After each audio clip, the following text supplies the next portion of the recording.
Welcome to this video where we delve into the financial wisdom of Robert Kiyosaki's best-selling book, Rich Dad, Poor Dad.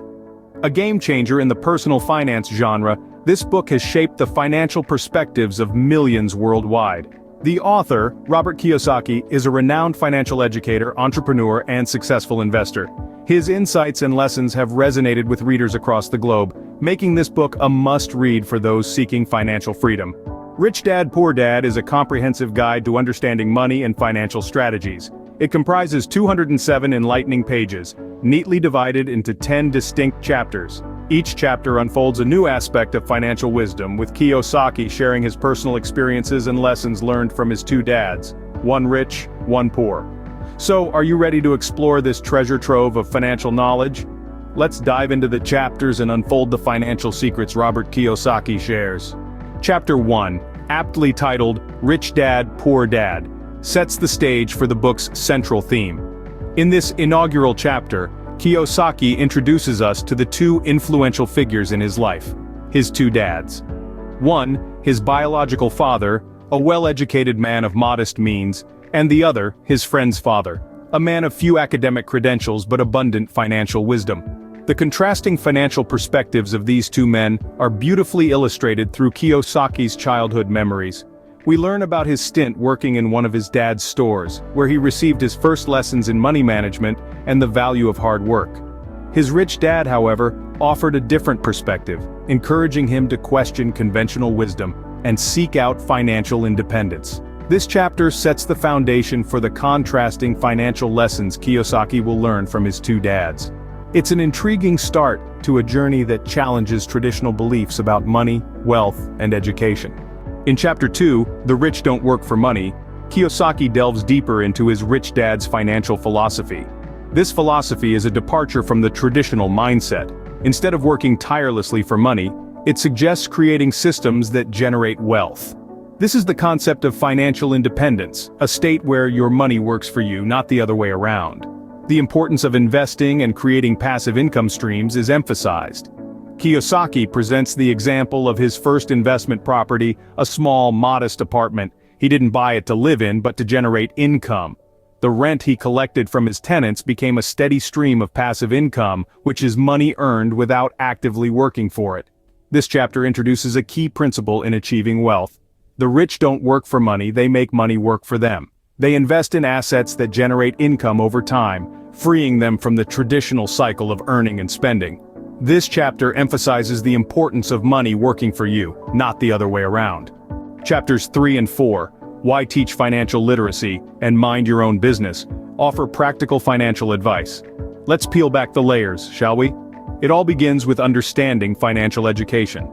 Imagine knowing the difference between an asset and a liability, and having the wisdom to invest in assets. Kiyosaki, the author, emphasizes this with his own experience. He ventured into real estate, turning it into a valuable asset that put money into his pocket. Next, let's talk about minding your own business. No, this is not about being nosy. It's about creating and owning your own business. Kiyosaki once again leads by example. He started his own company, building it into a successful venture that provided him financial freedom. These are the secrets hidden in plain sight, the tools that build wealth. These chapters underscore the value of financial literacy and the power of owning your own business. Chapter 5 and 6, The History of Taxes and The Rich Invent Money, delve into more advanced financial concepts. Let's take a journey back in time to the inception of taxes. Originally, taxes were a tool for funding wars and public works. But over time they've evolved into a complex system that can either hinder or aid in wealth accumulation, depending on your financial savvy. The rich, Robert Kiyosaki argues, use this system to their advantage. They understand that taxes can be a potent tool for wealth creation if navigated correctly. Now let's pivot to the idea of inventing money. This isn't about printing your own currency, of course, but about creating opportunities. Kiyosaki, for instance, invested in a tech startup that most people saw as a gamble. But he saw potential, and that investment paid off. These chapters reveal how the rich use financial knowledge to their advantage. The final 3 chapters, Overcoming Obstacles, Getting Started, and Still Want More? Here are some to-dos, provide practical steps to applying the lessons learned. In Overcoming Obstacles, Kiyosaki outlines the common roadblocks to financial independence. Fear, cynicism, laziness, bad habits, and arrogance, he suggests, are the primary obstacles that keep people from achieving their financial goals. But fear not, for Kiyosaki provides a remedy for each of these. He encourages us to harness fear by embracing it, to combat cynicism with research and education, to overcome laziness with dreams and goals, to break bad habits by paying ourselves first, and to fight arrogance with humility. Getting started is where Kiyosaki shares his first steps into the real estate market. He emphasizes the importance of starting small but dreaming big. He advises us to look for bargains, to learn from history, and to study the market. He also stresses the value of learning from mistakes and, above all, to take action. The key, he says, is not to be afraid of making mistakes, but rather to learn from them and use them as stepping stones to success. The final chapter, Still Want More? Here Are Some To-Dos, is a treasure trove of tips and advice for those who are hungry for more. Kiyosaki suggests attending investment seminars, taking classes, joining investment clubs, and reading financial news. He also encourages us to meet with brokers and attorneys, to understand the market, and to learn the language of money.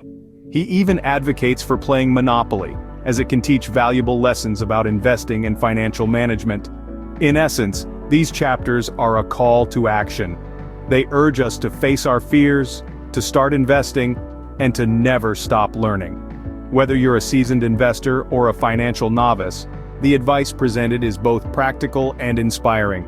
These chapters provide the tools and motivation to put Kiyosaki's lessons into action. In conclusion, Rich Dad Poor Dad by Robert Kiyosaki offers valuable lessons about money that many of us didn't learn in school.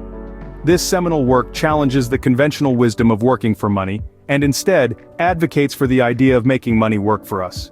From the first chapter, Kiyosaki introduces us to the two influential figures in his life: his rich dad, who instilled in him the importance of financial literacy, and his poor dad, who despite his formal education, struggled financially. Chapter 2 delves into the concept that the rich don't work for money. It's not about amassing wealth for wealth's sake, but rather about understanding how to leverage that wealth to create more opportunities. The third and fourth chapters emphasize the importance of minding your own business and investing in assets, not liabilities. They teach us to focus on building and maintaining our financial intelligence and financial independence. In chapters 5 and 6, we delve into the history of taxes and the ways the rich use this knowledge to their advantage. It's not about evading taxes. Rather, it's about understanding how the system works and using that knowledge to create and increase wealth. Chapters 7 to 9 encourage us to overcome obstacles, to get started on our wealth-building journey, and provide practical tips and tasks to help us on our way. They remind us that fear and cynicism are the biggest barriers to financial success, and that financial literacy is the tool to overcome them. This book is not just about becoming rich. It's about becoming financially literate, financially intelligent. It's about understanding money, how to make it, how to grow it, and how to keep it. It's about challenging the status quo and not being afraid to take calculated risks. So let's take the lessons from Rich Dad Poor Dad and start our journey towards financial freedom. Let's change our outlook on money, let's become financially literate, and let's make our money work for us. If you are interested to listen to the whole audiobook or might want to gift it to someone for free, use the links below. Thank you for watching.